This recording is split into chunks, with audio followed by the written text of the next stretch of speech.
selamat sore semuanya. Hari ini kembali lagi bersama saya Roman Alano.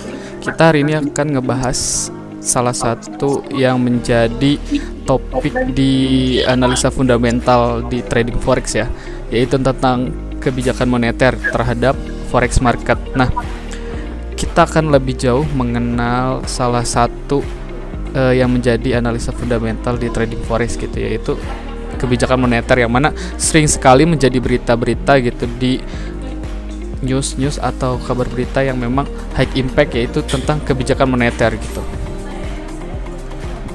Dari kebijakan moneter sendiri itu kita akan mengurai gitu, dari bank sentral itu menggunakan kebijakan moneter itu untuk menguraikan tujuan bank sentral dan bagaimana mereka akan berfungsi untuk membantu negara untuk mencapai tujuannya gitu. Jadi pada intinya kebijakan moneter itu direalisasikan untuk menjaga stabilitas harga dan pertumbuhan ekonomi. Nah, di kebijakan moneter sendiri ini biasanya dikeluarkan oleh bank sentral gitu. Nah, bank sentral suatu negara adalah bagian dari pemerintahan gitu, bukan seperti bank komersial ya, yang pada umumnya itu berorientasi pada profit dengan menginvestasikan aset-asetnya. Misalkan kayak kita sebut merek aja, kayak Bank BCA, Bank Mandiri, terus juga Bank BRI. Nah, itu disebut sebagai bank komersial. Sedangkan bank sentral sendiri yaitu misalnya adalah Bank Indonesia, kemudian The Fed itu ya, Bank Sentral Amerika, dan ada Bank of Canada, Bank of Japan. Nah, itu merupakan salah satu dari bagian bank sentral gitu di beberapa negara. Kebijakan moneter sendiri ini biasanya dikeluarkan oleh bank sentral gitu, yang mana ini adalah bank independen gitu ya di semua negara gitu ya. Dalam mengambil kebijakan atau keputusan dari perekonomian suatu negara itu biasanya dikeluarkan sama bank sentral. Jadi kita berperan bank sentral ini untuk merealisasikan apa itu stabilitas perekonomian di suatu negara gitu. Jadi makanya kita membutuhkan bank sentral untuk mengurai gitu tujuan di masing-masing setiap negara ini punya tujuannya apa sih buat membawa perekonomian negara itu mau kemana gitu. Nah, kita butuh bank sentral sebagai alatnya gitu. Nah, ini ada bank sentral di negara-negara yang mata uangnya banyak diperdagangkan di forex ya. Yang pertama kita tahu ada Bank Sentral Amerika, atau yang kita lebih mengenalnya itu the Fed, itu the Federal Reserve. Kemudian ada Bank of England, ini adalah bank sentral dari negara Inggris atau Britania Raya.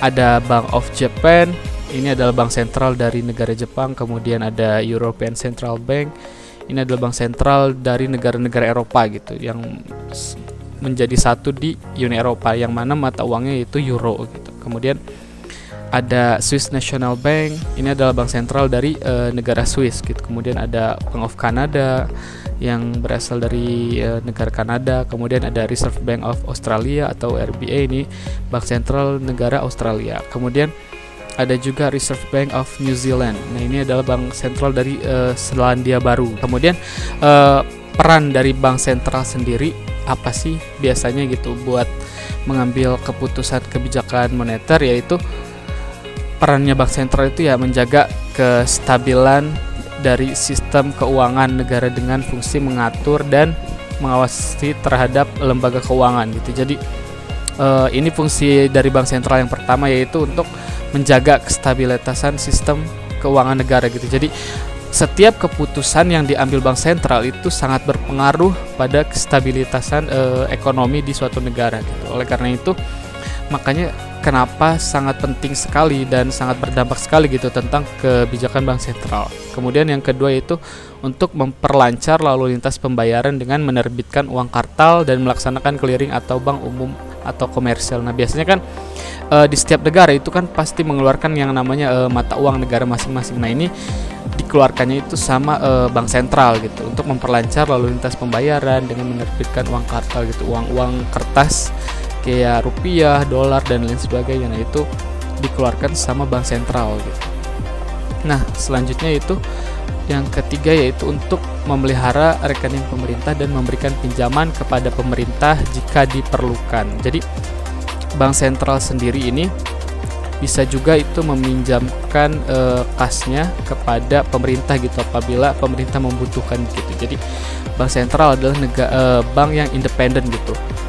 Jadi tidak bergantung pada suatu masyarakat, swasta ataupun pemerintah gitu. Jadi dia berdiri sendiri gitu. Nah, dan punya uangnya pun ya uang sendiri gitu, nggak berdasarkan dari hasil pajak ataupun dari hal-hal lain ya yang misalkan dari pemerintah asalnya. Nah itu enggak gitu. Jadi bank sentral pun bisa meminjamkan uang kas yang ada itu kepada negara gitu. Kemudian sebagai agen peredaran surat berharga dari pemerintah juga, nah yang biasa kita kenal dengan obligasi, nah itu keluarnya dari bank sentral biasanya, kayak misalkan surat hutang, kemudian surat yang berjangka dan lain sebagainya. Nah itu dikeluarkannya oleh bank sentral dan memelihara cadangan devisa negara. Nah biasanya kan kayak penerimaan pajak dari luar negeri, kayak misalkan barang ekspor dan impor, kemudian juga tenaga kerja yang orang Indonesia yang memang kerja di luar negeri itu menjadi penyumbang devisa ya. Nah biasanya devisa ini disimpannya oleh bank sentral gitu, yang mana ini khusus sebagai juga penerimaan negara ya. Dari devisa ini cadangannya tuh disimpannya sama bank sentral. Kemudian sebagai lender of the last resort atau pemberi bantuan darurat kepada bank umum atau bank komersial dan lembaga keuangan. Misalnya kalau bank komersial ya kita sebut misalkan Bank Mandiri atau Bank BCA atau bank syariah yang lain gitu. Nah itu kalau misalkan lagi ada kebutuhan yang mendesak, nah itu bisa pinjam ke Bank Indonesia gitu kalau di Indonesia, atau bank sentral di Amerika dan lain sebagainya. Nah itu sebagai salah satu jalan darurat ya buat bank-bank umum, biasanya itu minjem uangnya ke bank sentral gitu kalau lagi ada butuh apa-apa. Dan yang salah satu yang terakhir yaitu menentukan kebijakan moneter guna mencapai target inflasi, tingkat pengangguran, dan target pertumbuhan ekonomi dengan menyesuaikan besarnya suku bunga, kemudian menambah atau mengurangi peredaran uang dengan membeli atau menjual surat berharga. Nah ini juga salah satu yang paling penting ya perannya, dan suka dijadikan patokan buat berita-berita yang berdampak tinggi di market forex. Nah biasanya kayak misalkan angka inflasi di suatu negara itu bisa menggambarkan tingkat perekonomian di negara itu sehat atau enggak. Nah biasanya untuk menentukan kebijakan yang diambil ya biasanya menaikkan suku bunga atau mengurangi suku bunga, biasanya kayak gitu. Nah dari kenaikan suku bunga atau penurunan suku bunga, nah itu akan mempengaruhi nilai mata uang di suatu negara. Nah dari situ akan juga berdampak pada perdagangan ya di market forex itu, mau dijual atau dibeli. Nah biasanya kalau suku bunganya naik itu otomatis harga mata uang di suatu negara itu juga akan menguat gitu, akan naik. Nah dari situ yang bisa diambil langkah ya sebagai trader forex itu bisa ngambil langkah mau jual atau mau beli gitu dari si mata uang suatu negara itu. Biasanya kan kalau kita sebut USD, kalau misalkan The Fed naikin suku bunga, nah itu biasanya dolar itu langsung menguat. Nah kalau ada penguatan di dolar otomatis misalkan kita sebut aja trading di XAU-USD. Nah biasanya XAU-USD ya kita ambilnya langkah sell, karena untuk mendapatkan harga dolar yang menguat itu ya kita harus bisa mengatur strateginya ya, kita tahu gitu langkahnya mau naikin suku bunga, kita bisa lakukan peran apa nih, ngambil langkahnya buat buy atau buat sell kayak gitu. Nah tujuan dari kebijakan moneter bank sentral sendiri yaitu pertama biasanya tingkat suku bunga terkait dengan biaya uang. Nah yang tadi sudah disebutkan ya, kalau misalkan adanya kenaikan tingkat suku bunga terkait biaya suatu mata uang, nah itu otomatis akan berdampak juga pada penguatan nilai mata uang itu sendiri gitu. Kalau nilai mata uangnya makin menguat, otomatis si mata uangnya itu akan menguat gitu. Nah karena kekuatan itulah biasanya orang-orang akan meliriknya misalkan kayak gitu. Kemudian dari kenaikan inflasi. Nah, inflasi ini sebenarnya sesuatu yang diharapkan ketika memang bisa dikontrol. Tapi kalau nggak dikontrol itu bukan sesuatu yang dikendaki atau yang diinginkan gitu ya. Jadi sebenarnya semua negara itu sangat memerlukan yang namanya inflasi gitu, tapi dalam batas yang wajar, dari batas yang memang bisa dikontrol gitu sama pemangku kebijakannya. Nah, kalau misalkan kenaikan inflasi yang gede-gedean di luar dari kontrol pemangku kebijakan, nah ini yang harus dicari gitu ya, sebagai PR-nya gitu, yang mana kalau adanya kenaikan inflasi, apa nih langkah yang harus pemerintah atau bank sentral ambil buat mengontrol laju perekonomian tetap di bawah kendali. Kalau misalkan nggak ada inflasi, otomatis kita bisa sebut perekonomian di negara tersebut itu tidak berkembang gitu. Justru kalau misalkan adanya inflasi itu bagus, tapi inflasi yang nggak gede-gedean, yang masih bisa dikontrol. Nah, itu yang diharapkan gitu ya oleh setiap pemangku kebijakan di semua negara berkaitan dengan perekonomiannya. Kemudian yang ketiga, ini tujuan kebijakan bank sentral itu untuk mengontrol jumlah uang yang beredar. Nah, uang yang beredar di masyarakat terlalu banyak atau terlalu sedikit itu menjadi PR juga dari bank sentral gitu ya, untuk mengambil kebijakan moneter. Kalau uang yang beredar di suatu masyarakat itu terlalu banyak, otomatis biasanya bank sentral itu akan menaikkan nilai mata uangnya atau suku bunganya, yang mana nanti kalau misalkan suku bunganya itu naik tinggi, biasanya orang-orang lebih memilih untuk menabung daripada dia membelanjakannya, karena returnnya itu lebih gede gitu, atau keuntungan atau bunganya biasanya lebih gede gitu kalau misalkan uangnya itu ditabung. Sebaliknya kalau misalkan uang yang beredar di masyarakat dalam jumlahnya itu sedikit, biasanya dia akan mengurangi nilai suku bunganya gitu. Jadi akan lebih rendah biasanya kalau orang nabung dibanding kalau orang membelanjakan atau dia membuat suatu yang produktif gitu di masyarakat. Jadi agar ekonominya bergeliat, agar ekonominya terus berjalan, nah itu diharapkan uang beredarnya itu banyak gitu. Biasanya suka diambil kayak misalkan ada diskon atau dari ada perbelanjaan, misalkan harganya lebih murah dari yang sebelumnya. Nah, itu biasanya mengharapkan buat jumlah uang yang beredar di masyarakat itu ada gitu banyak, kalau misalkan yang sebelumnya jumlah uang yang beredar sedikit. Kemudian yang keempat itu persyaratan cadangan atas bank. Nah, biasanya bank-bank komersil, nah itu suka meminjam uang ke bank sentral gitu. Misalkan kalau bank komersil ini lagi ada keperluan yang mendesak, ada kebutuhan yang memang darurat, nah biasanya ada meminjamkan ya ke bank komersil dari bank sentral sendiri. Kemudian dari persyaratan cadangan atas bank ini biasanya suka dikasih syarat nih, kalau ada bank-bank yang memang mau jadi bank komersil itu harus ada cadangan devisa, cadangan kasnya berapa gitu di bank komersil itu sendiri.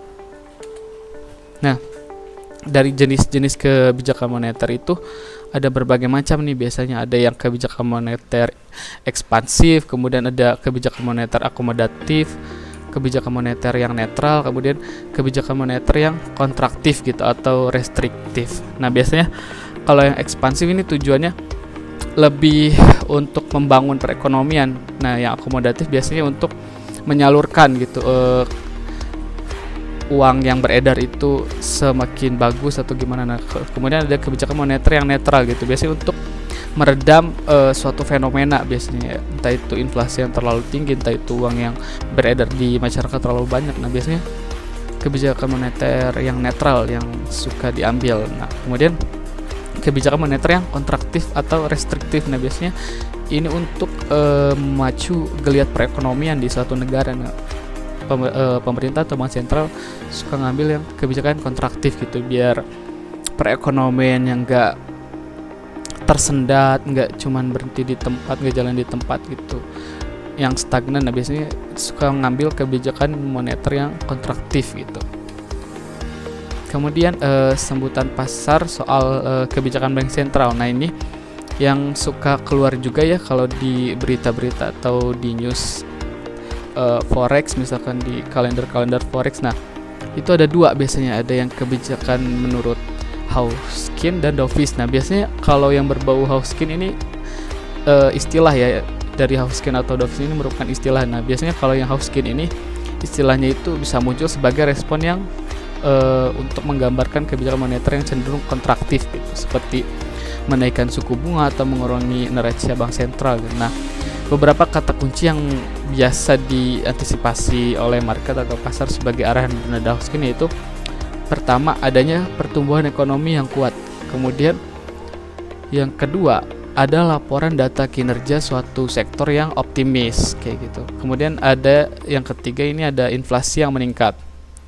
Terus pengurangan neraca bank sentral, kemudian ada pengetatan kebijakan moneter dan kenaikan suku bunga. Nah, biasanya kalau yang Hawkins ini lebih berbau angin segar lah buat perekonomian dan juga buat forex market. Kemudian kalau yang Dovish ini ketika bank sentral itu berbicara tentang penurunan suku bunga, kemudian atau meningkatnya pelonggaran kuantitatif untuk merangsang perekonomian, kemudian hal tersebut itu cenderung diterjemahkan sebagai nada Dovish gitu ya. Jadi kayak misalkan ekonominya yang sedang lemah, yang sedang tidak berjalan dengan yang dikehendaki, nah biasanya itu bernadanya Dovish gitu. Kayak misalkan masyarakat kurang mengeluarkan ininya nih terlalu saving money gitu biasanya. Nah, biasanya suka ada penurunan suku bunga gitu biar uang yang beredar di masyarakat tuh banyak dan perekonomian tuh kembali berjalan. Nah, biasanya suka ada penurunan suku bunga. Nah, yang kayak gini biasanya dinadakan Dovish gitu ya. Jadi ketika para trader itu tahu tentang kebijakan bank sentral itu bernada Hawkins atau Dovish, nah biasanya kita udah punya gambaran atau kita udah tahu nih apa langkah selanjutnya yang kita bakal bisa ambil di trading gitu. Nah, beberapa kata kunci yang biasanya diantisipasi sebagai arahan bernada Dovish itu biasanya ada penurunan atau deflasi gitu, inflasinya negatif, jadi cenderung nggak ada kenaikan gitu ya dari periode bulan-bulan sebelumnya atau tahun-tahun sebelumnya gitu, nggak ada inflasi gitu, jadi cenderung malah turun gitu. Jadi ekonomi itu makanya yang tadi saya bilang kalau nggak ada inflasi itu nggak bagus juga, dan kalau inflasinya terlalu berlebihan itu juga nggak bagus gitu. Jadi harus terkendali di dalam kontrol para pemangku kebijakan. Nah, itu yang bagus sebenarnya inflasinya. Jadi kalau nggak ada inflasi atau terjadinya deflasi atau penurunan, nah itu yang nggak bagus sebenarnya, itu bernadanya Dovish gitu. Kemudian ada laporan data sektor kinerja yang pesimis gitu biasanya kan, entah itu mengalami penurunan atau mengalami adanya gangguan dan lain sebagainya. Nah, itu biasanya bernadanya Dovish. Kemudian yang ketiga itu ada peningkatan dari neraca bank sentral. Kemudian ada pelonggaran kebijakan moneter dan pemotongan suku bunga itu tadi. Nah, dari Hawkins dan Dovish ini biasanya suka ada juga tuh di Forex Factory, ada keterangannya atau nada Hawkins atau Dovish. Nah, dari situ kita bisa tahu nih apa sih langkah yang kita bisa ambil buat trading kita hari ini kalau misalkan keluar nada Dovish atau Hawkins gitu buat di trading kita gitu. Makanya kenapa kebijakan moneter ini menjadi salah satu yang penting yang perlu trader pahami. Nah, apa sih pengaruhnya bagi trader sendiri? Yaitu yang pertama, kebijakan atau keputusan bank sentral itu mempengaruhi pergerakan harga dari mata uang. Yang kedua yaitu bank sentral juga berkepentingan terhadap penguatan atau pelemahan mata uang. Kemudian dalam pasar forex sendiri itu mengambil keuntungan dari penguatan atau pelemahan mata uang. Nah, jadi yang seperti tadi saya bilang, kalau misalkan USD ada kenaikan suku bunga ya otomatis si harga dari USD ini sendiri akan menguat. Nah, kita bisa tahu nih dari penguatan atau pelemahan dari USD di pasar forex itu kita bisa ngambil langkah apa biasanya kayak gitu. Misalkan GBP USD ya udah tentu karena USD-nya menguat ya kita ambil sell. Kemudian ada USD JP ya, misalnya USD-nya menguat ya otomatis kita buy gitu dari USD JP itu sendiri. Nah, apa sih yang perlu trader lakukan? Yang pertama yaitu trader forex itu harus mencermati kebijakan apa saja yang sedang diterapkan dan langkah apa saja yang akan diambil gitu. Makanya kenapa ini sangat penting, kayak misalkan tadi tentang sinyal bernada Hawking atau dovish. Nah, itu perlu kita cermati sebagai trader forex karena bisa menjadi gambaran buat trading plan kita ke depannya. Kemudian yang kedua, sebagai trader forex yang perlu kita lakukan yaitu mengikuti berita-berita dari bank sentral di berbagai portal berita terkait forex. Nah, itu yang perlu kita cermati gitu ya sebagai trader forex agar kedepannya kita bisa punya plan atau punya rencana gitu di trading kita tuh mau sell atau mau buy buat hari ini. Dan gak hanya sesimpel sell atau buy aja gitu, tapi kita juga bisa mengetahui kebijakan atau apa yang nantinya akan terjadi ke depannya gitu terkait kebijakan moneter yang dikeluarkan oleh bank sentral di suatu negara gitu terhadap forex market atau mata uang yang mau kita tradingkan gitu pada hari itu. Nah, mungkin itu saja yang tadi bisa saya sampaikan.